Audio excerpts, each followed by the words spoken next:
Welcome to the MUFG Global Markets Podcast. I'm John Cook, and I'm joined today by George Goncalves, MUFG's head of U.S. macro strategy.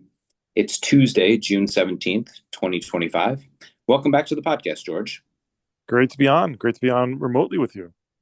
Yeah, and welcome back more generally. As you know, you were in Tokyo visiting clients last week. We're in Boston doing that exactly today. So as you said, kind of cool to be recording this episode from the road with a number of interesting client meetings under our belt. As background for our listeners, we're recording this podcast on day one of the June FOMC meeting. Most of our listeners will be listening to this episode the morning ahead of the FOMC announcement, whether you're in Asia, EMEA, or in the States, or in the Americas more generally. So, George, perhaps wishful thinking, but I did have some hope that perhaps it could slow down a little bit after what I think anyone would characterize as an intense start of the year, navigating, a new administration, navigating tariff headlines, some significant changes in agenda, as well as your sort of typical day-to-day economic developments. Perhaps with the economy in flux, perhaps transitioning cycles, but that does not seem to be the case. Out of nowhere, we've gotten a pretty significant flare up in geopolitical conflict in the Middle East, starting late last week. That could obviously have major implications for global security, energy prices, etc. But enough from me. Let's hear from you. So uncertainty remains, a very perhaps overused word by market participants as well as policymakers themselves.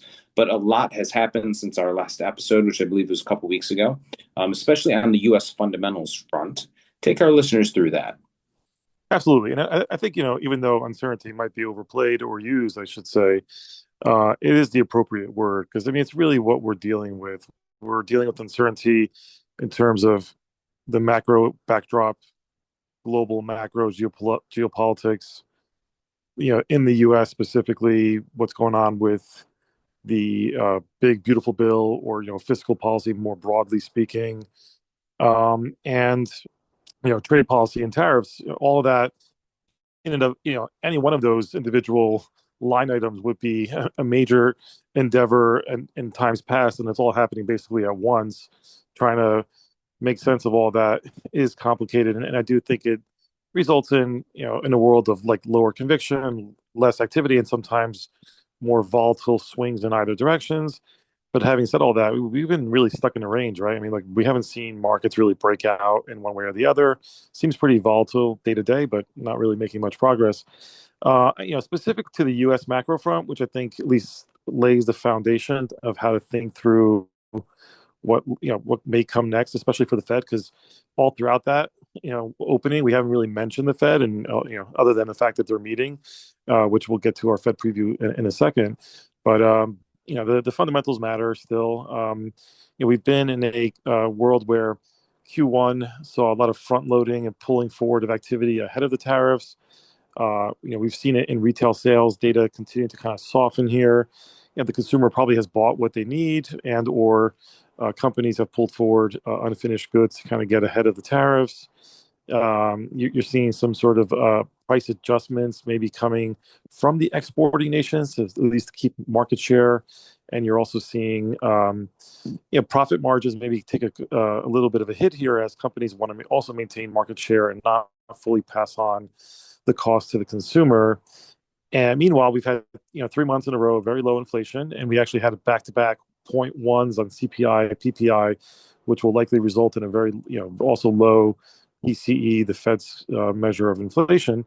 And the jobs data, although beating expectations, but when you're beating low hurdles, that's not really saying much. And the actual composition and the underlying data has not been that strong. So we're seeing signs of the unemployment rate rising for the wrong reasons. People actually dropping out of the workforce, and the unemployment rate would have been much higher if that didn't happen.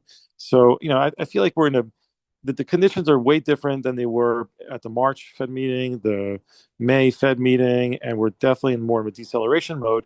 And we can't just attribute that to soft data and sentiment. There's now some early signs of that weakness coming through, and I think it's in response to all these sort of big swings that we're experiencing, both on the economy and policy front. Yeah, that's well said. Yeah, my personal bias, looking at that employment report, the household survey itself did not look so hot. So I sympathize with you there. Away from the data, you mentioned this briefly, but we are watching the progress of the one big beautiful bill in the Senate. The target is to get that passed before the 4th of July. There continues to be this sort of lingering uncertainty of tariffs. I think at some point, I think people had kind of hoped that like, there would be certainty on tariffs, there would be agreements, and it just kind of feels like this could go on for a really long time. Get an agreement locked down with one or a couple other nations, and still have a lot of variables elsewhere. So that seems to be something that's going to hang on the macro picture. Meanwhile, that situation in the Middle East is volatile. If that is not resolved soon, that could add additional uncertainty. And that's, obviously in addition to a major ongoing conflict between Russia and the Ukraine. I guess the question is really like, how do all these different variables, which are, highly fluid, impact your view? Yeah, so like again, we like usually have this framework, regimented approach that we're trying to get to understanding the Fed's reaction function because we still think that rates analysis and just the approach we take is from a bottoms up, applying it to the yield curve, looking at term premium, looking at supply and demand dynamics. But the Fed still plays a crucial role in that. And so, we're thinking like in any other time period in the past, given all this uncertainty, typically the Fed would be sounding more dovish, but yet they've been really harping on more of the inflation concerns that could come, which is not guaranteed or not clear that's going to translate exactly one for one from the tariffs. That's really been the only reason why they're in a wait and see mode, because given all of these, different competing forces, but a lot of them to the negative downside, the Fed would, in the past would like throw in a insurance ease for good measure to offset some of these potential negative growth shocks. And although there's progress being made, and the House has passed their version of the bill, and the Senate is basically almost done with theirs. I think moving towards conference soon, and they want to get it done before the 4th of July. And there's progress on the fiscal side. It's still very debatable how much stimulus are we really going to get. How much tariff revenue are we going to get to offset to pay for all this sort of fiscal largesse and expansion. So like again, like, it's not clear that we're going to get an impulse that's going to be pro growth. And then like the stuff that may be pro growth, like deregulation in the second half or into early next year, that hasn't really come to the surface yet. So we're really still in this sort of limbo. So it really still supports our view that the Fed is behind the curve, and they're purposely behind the curve up until now. And we'll see what they do at the upcoming meeting. And we do think it's a chance for them to pivot. So maybe we can kind of pivot our conversation to that too. I like that. Right, going exactly that route. Why don't you give us a preview of your FOMC, your June FOMC preview entitled "It's Never Too Late to Pivot." Obviously, that's a play on President Trump, who keeps on saying Chair Powell is too late and Chair Powell is behind the curve. So I guess the question is, the Fed's been pretty hawkish, heading into the meeting.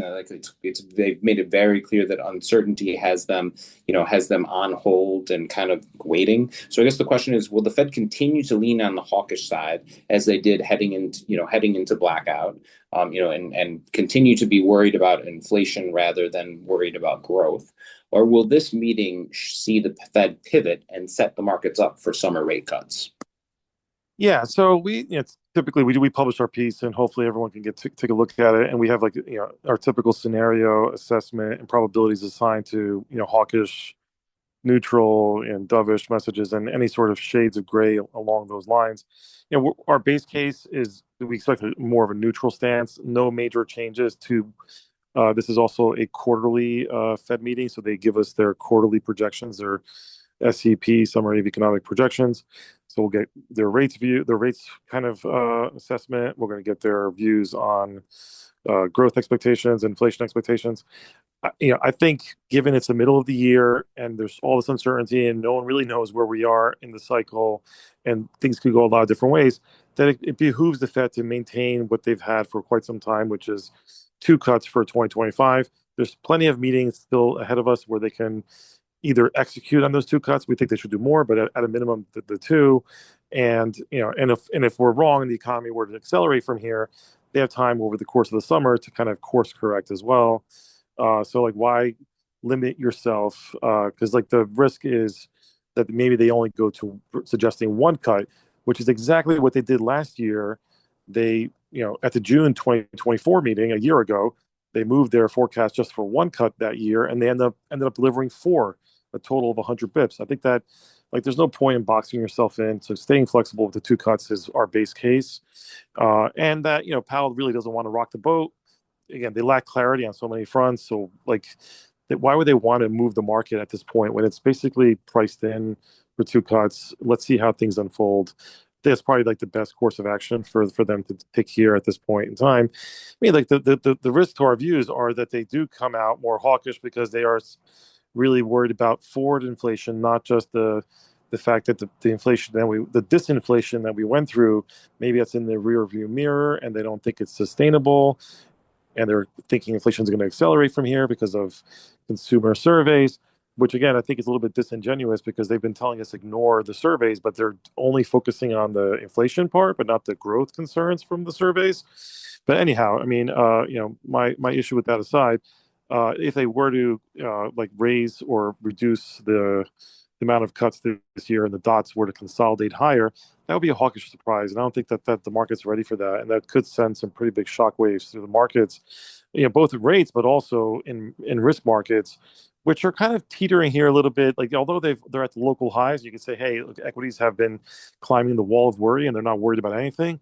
If the Fed were to kind of throw like a hawkish hammer here, and we're wrong with our assessment that now's the time to pivot, they could really create a big risk off into the summer. So I just don't see the Fed wanting to do that. They've purposely been behind the stage, and they don't want to be front and center. I don't think this is the meeting to stand out, but they can slowly change the language a little bit and become a little bit more neutral, and then set up for cuts later in the year.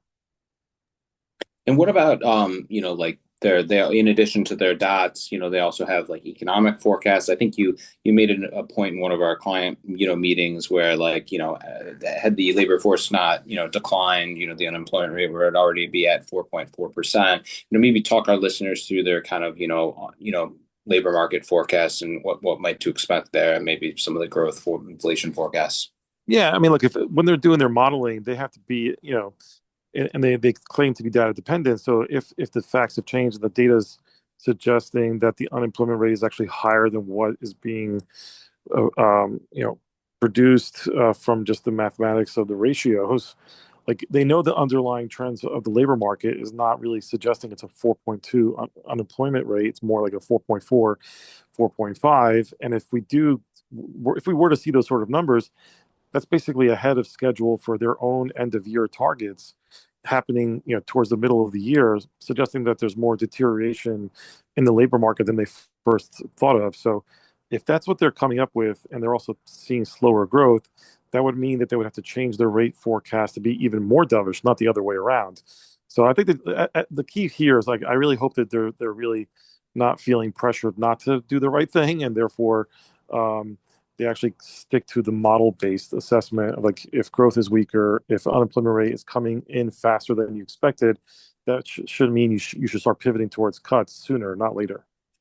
Yeah, it makes sense. And for our listeners, I would encourage you to check out George's June FOMC preview, again entitled "It's Never Too Late to Pivot, so long as it's to the dovish side." A lot of what George went over is in there, as well as more details. And if you are still not receiving George's strategy reports, do check out the MUFG research portal at www.mufgresearch.com, where you can find all of your favorite MUFG research, as well as sign up to have it conveniently delivered to your inbox. Great stuff as always. Thanks, George. Thanks, John. And thank you for listening to the MUFG Global Markets Podcast.